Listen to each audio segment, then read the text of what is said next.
Hello dear friends, एक बार फिर स्वागत है आपका हमारे यूट्यूब चैनल स्टूडेंट्स केयर पर। चलो तो हम आज देखते हैं, आज हम पढ़ने वाले हैं गुणोत्तर श्रेणी। क्योंकि गुणोत्तर श्रेणी हमने पहले भी की थी, उसमें हमारी गुणोत्तर श्रेणी पूरी नहीं हो पाई थी, इसीलिए हम उसे उसी क्रम में आगे चलते हैं। अभी तक हमने गुणोत्तर श्रेणी का सार्वनुपात, अनुपात, योग और इनसे जुड़ी हुई ट्रिक और इनसे जुड़े हुए जो शॉर्ट मेथड होते हैं उनको भी अभी तक हमने किया है। तो इसी प्रकार से आगे हम चलते हुए क्या देखते हैं, आज हम लेते हैं गुणोत्तर श्रेणी में गुणोत्तर माध्य होता है, समांतर श्रेणी में समांतर माध्य था, उसी प्रकार गुणोत्तर श्रेणी में गुणोत्तर माध्य भी होता है। उस गुणोत्तर माध्य को कैसे फाइंड किया जाता है वो मैं आज आपको बताने वाला हूँ। क्या है गुणोत्तर माध्य?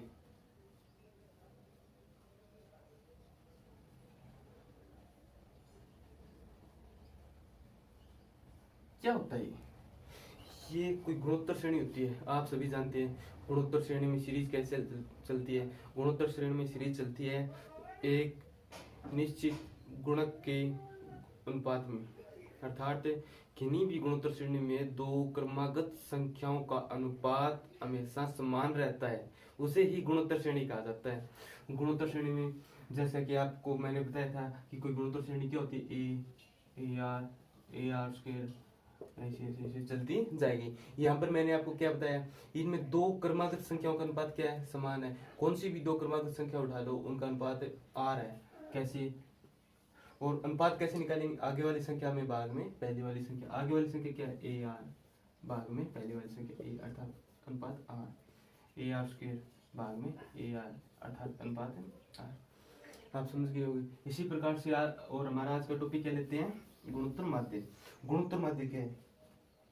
तो गुणोत्तर माध्य में आपको बताऊं, कोई अलग चीज नहीं है, ये इसी श्रेणी में आपको दिया गया है। तो उसके लिए आपको इसी श्रेणी से आप ध्यान से देखेंगे, ए आर की क्यूब, ए आर की घात 4, ऐसी कोई श्रेणी चल रही है। इसमें गुणोत्तर माध्य क्या है?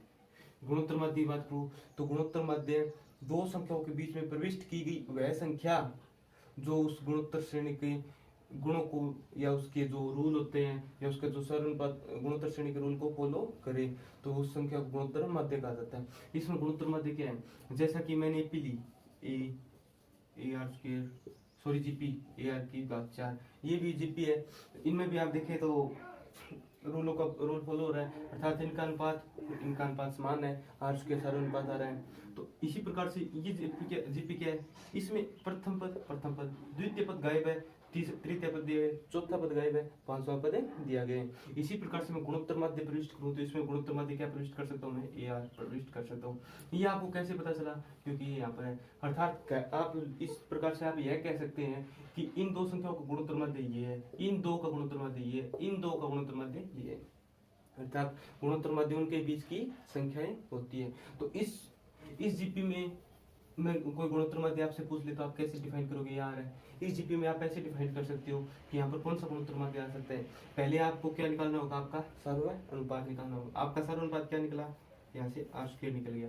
और इधर कोई गुणोत्तर माध्य प्रविष्ट करना है तो गुणोत्तर माध्य कैसे प्रविष्ट करेंगे, इधर आप देख सकते हैं ए आर आ रहा है। ये ए आर कैसे आया, ये ए आर आया अर्थात अनुपात का वर्ग और इंटू में प्रथम पद, ये ऐसे आ गया। इसी प्रकार से गुणोत्तर माध्य है। तो ये मैं आपको समझाने जा रहा हूँ कि गुणोत्तर माध्य कोई अलग से चीज नहीं होती है, गुणोत्तर माध्य इन्हीं संख्याओं के बीच की संख्या होती है। चलो ठीक है। तो गुणोत्तर माध्य क्या होता है? गुणोत्तर माध्य के जैसे हम थ्योरेटिकल फॉर्मूले देखें तो गुणोत्तर माध्य को जी से दर्शाया जाता है, जी से दर्शाया जाता है। जी अर्थात ए और बी दो संख्या है तो उनको मध्य गुणोत्तर मध्य क्या प्रविष्ट किया जाएगा, जी प्रविष्ट करता हूं तो क्या होगा। तो आप देखिए इनका सारानुपात निकालो। मैंने बताया था कि गुणोत्तर माध्य प्रविष्ट कराने के बाद गुणोत्तर श्रेणी के गुणों में कोई परिवर्तन नहीं आता, अर्थात उनका सारानुपात समान रहता है। भले ही सारानुपात पहले वाला ना रहा हो लेकिन रहता सभी पदों के बीच में समान, अर्थात गुणोत्तर माध्य प्रविष्ट कराने के बाद भी वह जीपी ही चलती जाएगी। इसी कारण इसे गुणोत्तर माध्य कहा जाता है। जैसे कि आगे वाला पद जी भाग में ए, इसका सारानुपात निकाल रहा हूं मैं, बी भाग में जी, ये आपका आगे वाला पद आ गया। तो इसको आगे सोल्व करता हूं मैं।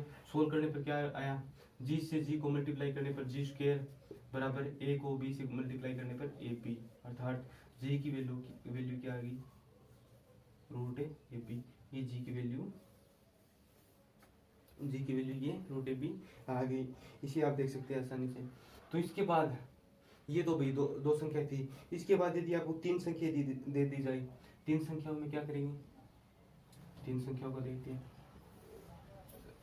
ये है ए बी, सॉरी इनके बाद एक, इनके मध्य दो गुणोत्तर मध्य प्रविष्ट करा देता हूँ, दो करवा दिए, दो करवा दिए। तो यहाँ पर तो सारा अनुपात का फॉर्मूला लगाकर ये जी की वैल्यू निकाल ली। लेकिन आप ध्यान से देखो तो वहां पर जी की वैल्यू कैसे निकालेंगे, वहां पर जी की वैल्यू निकालने के लिए आपको पहले ऐसे नहीं निकाल सकते, क्योंकि ऐसे इधर तीन टर्म आ जाएगी, तीन टर्म में कौन से का गुणा कराएंगे, लंबा मेथड है, हो जाएगा। और इससे नहीं, इसके लिए आप G1 और G2 की वैल्यू निकालने के लिए आपके पास एक और उपाय बचता है। वो उपाय क्या है, आप G1 और G2 की वैल्यू निकालने के लिए पहले आप सर्वानुपात निकाल लो। जो सर्वानुपात आएगा उसे A में गुणा करा देंगे, और उसे दो बार A में गुणा कराएंगे तो G2 आ जाएगा, एक बार A में गुणा कराने पर G1 आ जाएगा। तो सर्वानुपात निकाल देते हैं। उस श्रेणी का सर्वानुपात क्या होगा, सर्वानुपात आप ऐसे नहीं, सर्वानुपात निकालने के लिए आप G1 बटा A करेंगे, G2 बटा G1 करेंगे, तो इससे आपके पास कोई संख्या नहीं आती है। तो सर्वानुपात निकालने के लिए से आपके पास पहला पद दिया गया है, अंतिम पद दिया गया है, तो आप अन्वय पद का फॉर्मूला लगा दीजिए। अन्वय पद का फॉर्मूला मैंने आपको क्या बताया था, अन्वय पद का फॉर्मूला मैंने आपको बताया था an बराबर ar की घात n माइनस 1। चलो ठीक है, अन्वय पद का फॉर्मूला क्या है, अन्वय पद क्या है b है, फॉर्मूला क्या था a r की घात n माइनस 1, r सर्वानुपात है की घात n, n अर्थात पदों की संख्या, इसमें पदों की संख्या कितनी है, 1 2 3 4, पदों की संख्या कितनी दी गई, 4, 4 माइनस 1 अर्थात 3। तो b बराबर ए आर की घात 3, ये अनुपात का फॉर्मूला हो गया। मैंने आपको कहा क्या है, आपको निकालना है क्या, आपको निकालना है आर, आर बराबर क्या हो गया, बी भाग में ए की पावर 1 बट्टा में 3, ये आर की वैल्यू आ गई। इस आर की वैल्यू को आप ए से मल्टीप्लाई कराओगे तो G1 आ जाएगा, G1 बराबर ए आर, तो ए आर एक दिया गया है, आर बी भाग में ए की पावर 1 बट्टा में 3, अर्थात यहाँ पर a की पावर 1 है, और इसको मैं ऐसे लिख सकता हूँ ना, 1/3 और 1/3, अर्थात ये ऊपर जाएगा, इसकी पावर 1 माइनस 1/3, ये a की पावर बच गई क्रॉस b की पावर 1 बट्टा में 3, ये क्या गई 2/3, G1 बराबर आ गया a की पावर 2 बट्टा में 3 और b की पावर 1/3, अर्थात G1 को मैं इस प्रकार से ऐसे लिखता हूँ G1, तो G1 बराबर क्या आ गया, a स्क्वायर b की पावर 1 बटा में 3। इससे आप सहमत हैं, मेरे ख्याल से आप इससे सहमत हो गई, ये a स्क्वायर b G1 की वैल्यू आ गई, आ गई। तो इसी प्रकार से G2 की वैल्यू क्या आएगी, इसको मैं अभी मिटा देता हूँ भाई। तो इसी प्रकार से G2 की वैल्यू भी आएगी, G2 की वैल्यू आ गई आपके पास ए आर स्क्वायर, क्योंकि G1 एक बार r का गुणा कराएंगे, इसके बाद दो बार r का गुणा कराएंगे तो G2 आ जाएगा, G2 A r square. a की वैल्यू है आपके पास r, r की वैल्यू b हमने फाइंड की है, b भाग में a 1 बट्टा में 3, इसकी स्क्वायर अर्थात इसकी घात 2/3, तो ये हो गया 1 की घात 1 इंटू में 1 की घात माइनस 2/3 इंटू में b की घात 2/3। ये कैसे आया, ये ऐसे आया, b की पावर 2/3 है, a भाग में तो ऊपर जाएगी घात का चिन्ह पलटे जाएगा, अर्थात घात नेगेटिव हो जाएगी। इस a की घात 1 माइनस 2/3 और b की घात 2/3, ये क्या है, ये G2 है। तो G2 1 माइनस 2/3, 1/3 बच जाएगा, तो अर्थात G2 बराबर a की पावर 1/3 और b की पावर 2/3, अर्थात G2 को ऐसे लिख सकता हूँ कि a b स्क्वायर की पावर 1/3, ऐसे आप लिख सकते हो। G1 को आप ऐसे लिख सकते हो, अर्थात G1 G2 के फॉर्मूले डायरेक्ट लिखो तो मैं क्या हो गया,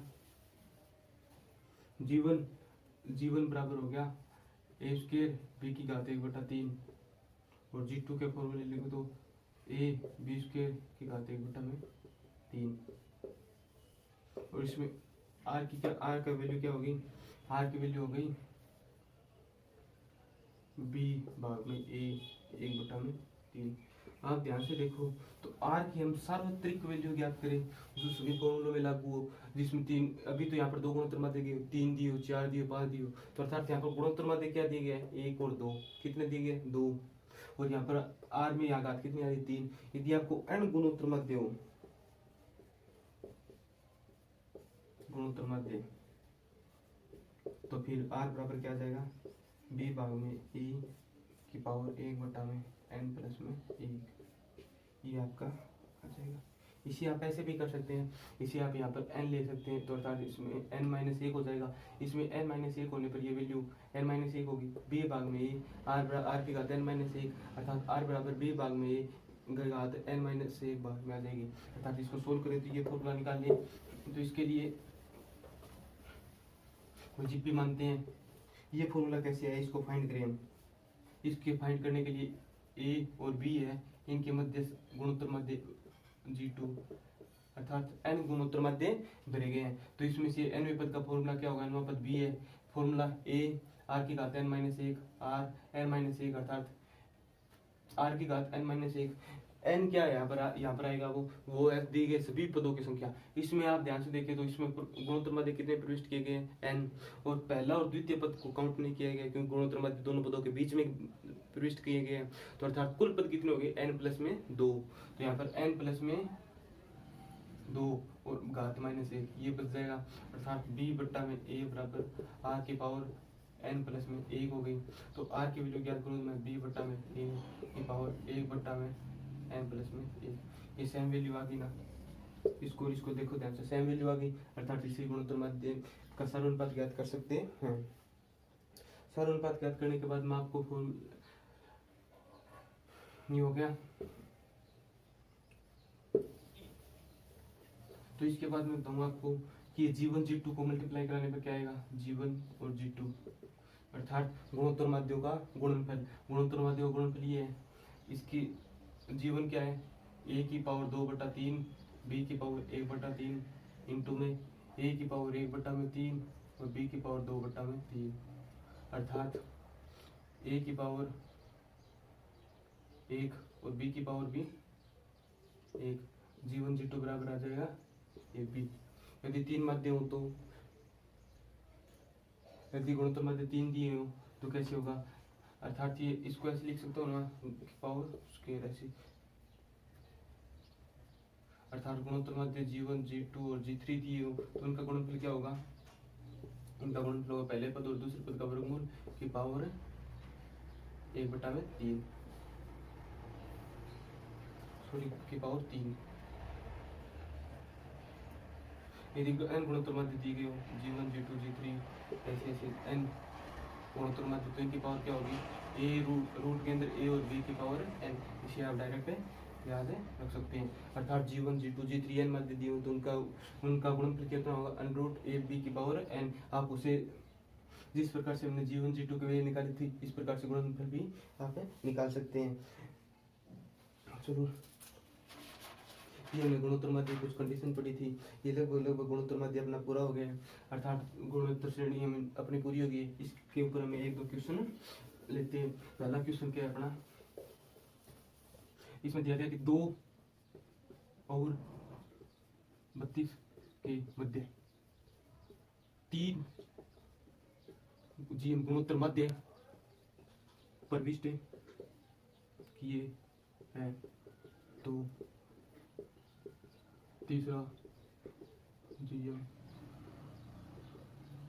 बताओ, इसने इसमें पूछा है। लेकिन हम इसमें क्या करेंगे, हम पहला दूसरा और तीसरा तीनों निकालेंगे ताकि हमारे कॉन्सेप्ट क्लियर हो।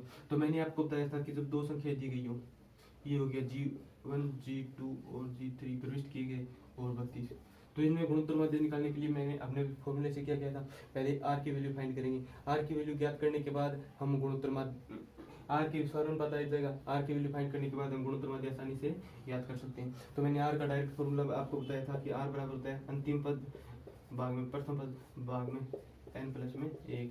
और r का फॉर्मूला हमने ये अभी ज्ञात किया था, ये ज्ञात कर किया था। यदि आप ऐसे नहीं करो तो ये श्रेणी छोटी है, तो इसे आप डायरेक्ट अंतिम पद का फॉर्मूला लगाकर 32 बराबर ar की पावर n-1 से सोल्व भी कर सकते हैं। लेकिन ये फॉर्मूला हमने अभी ज्ञात किया तो हम इसी से भी करेंगे क्योंकि इससे हमारा आंसर जल्दी आएगा। इसके लिए r बराबर कितना हो जाएगा, b कितना है 32 भाग में a कितना है 2, यहाँ पर b 2 a। और ध्यान रहे यहाँ पर n क्या है, ये n है GM की गुणोत्तर माध्यों की संख्या। कृपया इसी पदों की संख्या ना समझे, ये गुणोत्तर माध्य की संख्या है। अर्थात यहाँ पर 1/3 प्लस में गुणोत्तर माध्य कितनी है 3, 4 हो गया। तो 32 में 2 का भाग करने पर 16 आता है। तो 16 की पावर 1/4, अर्थात 2 की पावर 4 16 होती है। इसे 2 की पावर 4 लिख सकते हूँ, इसे 1/4। ये पावर से पावर कैंसिल हो गई, इधर बच गया अपना 2, अर्थात सानुपात कितना आ गया 2 आ गया। आर की वैल्यू कितनी आ गई अपनी 2 आ गई। आर की वैल्यू 2 आ गई तो जीवन कितना आ जाएगा, जीवन बराबर है ए आर, ए की वैल्यू 2 है और आर की 2 है, अर्थात 4 2 4। आप देख रहे हो समांतर श्रेणी कैसे चल रही है, 2 4 2 2 का सरलता चल रहा है यहाँ पर 8 और 16 और ये 32, ये पूरी समांतर श्रेणी आ गई। ये जीवन की वैल्यू है, जी2 की वैल्यू है, जी3 की वैल्यू अपनी आ गई। तो इसने क्या पूछा है, तीसरा गुणोत्तर माध्य, तीसरा गुणोत्तर माध्य 16 हो जाएगा। चलो इसी पर बेस एक क्वेश्चन और लेता हूँ। ये क्वेश्चन तो था जब आपको संख्या दी गई, अर्थात जिस क्वेश्चनों में आपको मेथड लगाना है। और एक क्वेश्चन और देता हूँ जिसमें आपको डायरेक्ट ट्रिक लगानी है। दूसरा क्या पूछा इसने, एक्स और वाई के मध्य जी गुणोत्तर माध्य प्रविष्ट किया गया, अर्थात एक्स और वाई के मध्य जी प्रविष्ट, जीएम 1 जीएम प्रविष्ट